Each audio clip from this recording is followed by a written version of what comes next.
On the defensive side of the ball, just looking at it right now, Jared Verse, the transfer in, your guy who you were praising over the season, he's listed as a co-starter with Derek McClendon II. A couple other guys, obviously, the news today, Steven Dix is out for the season with an injury.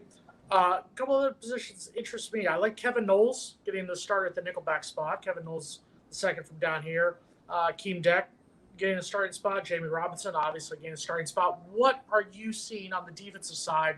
What guys do you see? Was there anyone that surprised you listed as the number one starter? Any guys that you saw that didn't get listed as a starter that you expect to see a lot of getting a lot of playing time this Saturday?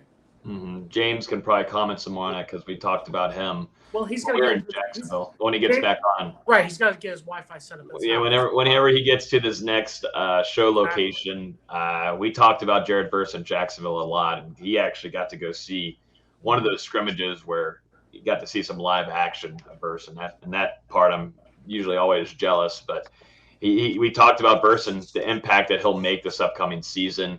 It is interesting to see, he takes that defensive end spot. I'm expecting him to be a starter on Saturday. You got Derek McClendon on the other side. You're going to see a lot of Dennis Briggs. So not much of a shocker there. Pat Payton, too, will get involved. I like that group. And then you lose Steven Dix Jr., who's going to be someone that steps up here. I think they're going to expect quite a bit out of Brendan Gant. Definitely a more undersized linebacker. But if you're talking about a guy with mentality that isn't afraid to come down and hit, and you can utilize him in different packages. Maybe how you thought you could use Amari Gainer, and it doesn't seem like the staff is they're still trying to figure that out. We'll see if they are able to utilize him in the way that we have always wanted him to be used more in the pressure situations.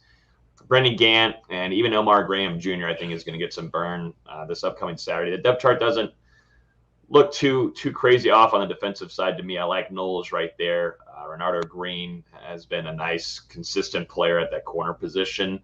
And you're not shocked at all by the two safeties with Akeem Dent and Jamie there. I do think Shyheim Brown, you're going to see a lot of 38 this upcoming season, a lot. He's one of my up-and-coming risers that you just can't keep off the field. He is the biggest safety on the team. He puts himself in great position. He comes away with interceptions. He comes down for the run. He had a great Norvell isn't a big fan of one-handed grabs, but he had to do that in order to come down with the interception today that Florida State posted on their social media account. Shyheim Brown is someone to be very excited for 2023 and even this upcoming season. You're going to see a lot of the youngsters.